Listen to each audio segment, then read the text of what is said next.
I didn't really know who I was, what I was doing. Got really depressed.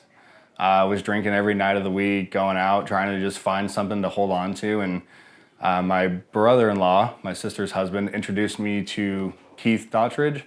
And the intro was like, hey, no idea what this guy does, but he sells alarms or something, and he does pretty well. We are the door-to-door experts, and we're on a mission to bring honor and integrity to the door-to-door space. To do this, we put our creative heads together and developed a show highlighting some of the top performers in the industry. We travel the US to document incredible stories, successes, and challenges. It's not about selling, and it's not about us. This is Beyond Knocking. I'm Nicholas Baker. I'm 24 years old now. I grew up in Reno, Nevada. That's where I went to school and whatnot. I actually moved down to Houston, Texas.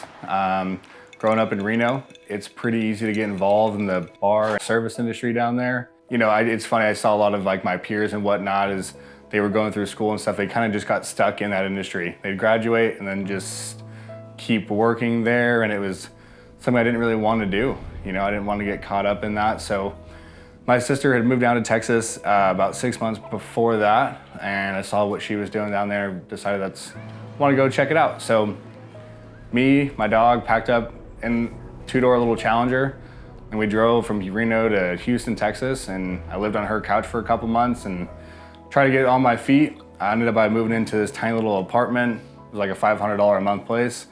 Bartending, working multiple jobs, trying to get by, and I think at some point I owed just about everybody I knew money, trying to make it work. And you know, it kind of got to the point where I really, I didn't really know who I was, what I was doing. Got really depressed. I was drinking every night of the week, going out, trying to just find something to hold on to. My brother-in-law, my sister's husband, introduced me to Keith Daughtridge. And the intro was like, hey, no idea what this guy does, but he sells alarms or something, and he does pretty well. So I called Keith, and we hit it off immediately. We just had so much in common, and we talked on the phone for the first time that we ever talked. It was like an hour and a half. And coincidentally, he lived not too far away from me, so I just started showing up at his house. And hey, what are you doing today? Well, you know, let's go work out, let's go do this. And I just kind of forced myself to be around him all the time, and he took me under his wing, and that's how I got into sales. Growing up, you know, my parents weren't always there, you know, and so I had to raise my siblings and stuff, and you want to be enough, right? I always felt like, you know, some of the choices that my parents made, it made me question why I wasn't enough for them to be around and stuff. So, and that held true in life too, right? It's like I wanted to be, even no matter what job I did, I wanted to be the best at it. I wanted to strive to be the best bartender. I wanted to manage all this stuff, and ended up by opening up my own bar and stuff one day. And it's really difficult, especially during the pandemic side of stuff, when everything was split tips and whatnot. You're working twice as hard as the guy next to you, but you're making the same amount of money. It was really difficult to get ahead. So I would just cope. I didn't have any friends down there. It was just my older sister. She was busy with school. She was a nurse, you know, and so she had a lot of stuff going on. So it was just I had to try and find some kind of feeling of, I guess family, some kind of group. And I found that through drinking with other bartenders, people who had the same feelings, but were almost 10, 15, sometimes 20 years older than I was. Right, and I was like, well, they have a decent car, they have a decent lifestyle and stuff, you know, maybe I can get to that point one day. But it was every day, it was just I mean, I knew that I didn't have the money to go out, but I would go out and I would start drinking, and I couldn't stop drinking because I'm out and I'm having fun, and it's just what I wanted to do. And it's every day I'd wake up super hungover, just in time to shower, get ready, go back into the bar, start drinking again while I was at work, because that's what you do in the bar scene. You start your shift with a drink. It just carries on. It's all just a part of the party, you know, and it's the anxiety, that term, it's very real. You wake up anxious and you're just disappointed with your decisions every day. So to cope with it, just keep going. You know, definitely didn't want to keep doing that anymore. My back was up against the wall. So I had the option of either giving up and asking my dad for a loan to get enough money to drive back to Reno and live on his ranch for a while, and admit to everybody that told me that I wasn't gonna make it in Houston, and all of my peers and my family who said, "Yo, you'll be back, don't worry. You'll be back, Reno takes everybody back." Or I could bet on myself.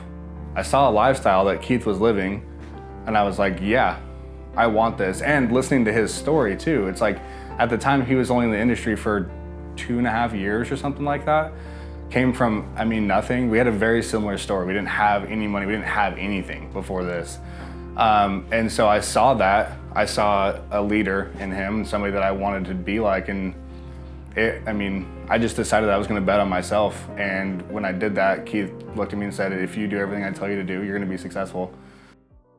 So from that point on, I put in my 2 weeks. I would sleep in my car at the bar, close the bar, get up at 8 o'clock in the morning, go back inside and start studying for this, learning the materials, going through all the training videos and stuff, and just try to put myself in the best position possible with him. So even when I was a kid, I was an entrepreneur.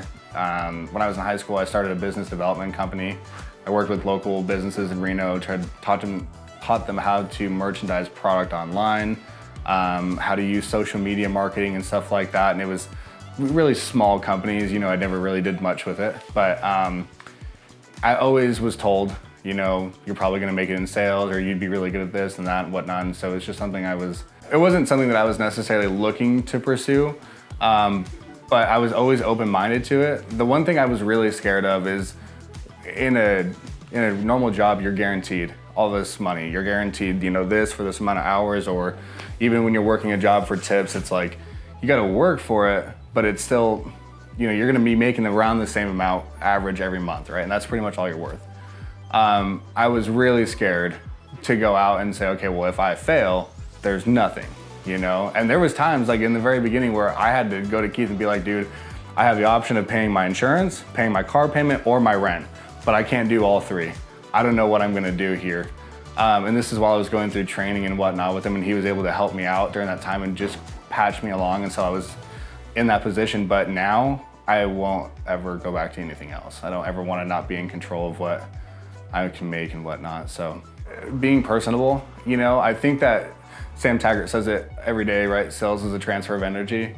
It's the same thing at the bar. If you come in and a bartender is having a bad day, all those patrons that are in that bar are going to be, they're not going to be excited. Their moods are going to drop. They're not going to drink as much. Like the business, everything just lowers. So if they're happy people and they enjoy being around a lot of people and they're social and they can have conversations with anybody, then I know that they can go out there and be successful, because sales is not, it's not about how you can try to manipulate people or anything. It's just about having genuine conversations, and good salesmen, that's all it is. You're just going out and talking to people. And when I first started, I would get so anxious because I was like, well, what if I don't hit the pitch right? Or what if I don't do this right and stuff? And then Keith was like, well, they don't know what you're gonna say, right? You can just have a conversation with them, ask them about their day, and then carry it in from there. And so once I kind of took that pressure off of it, that's why I look into bartenders and stuff like that so much now, because I know they have those qualities to be able to deal with it. When I first started, it was all about breaking records. I just wanted to be the best in the company, just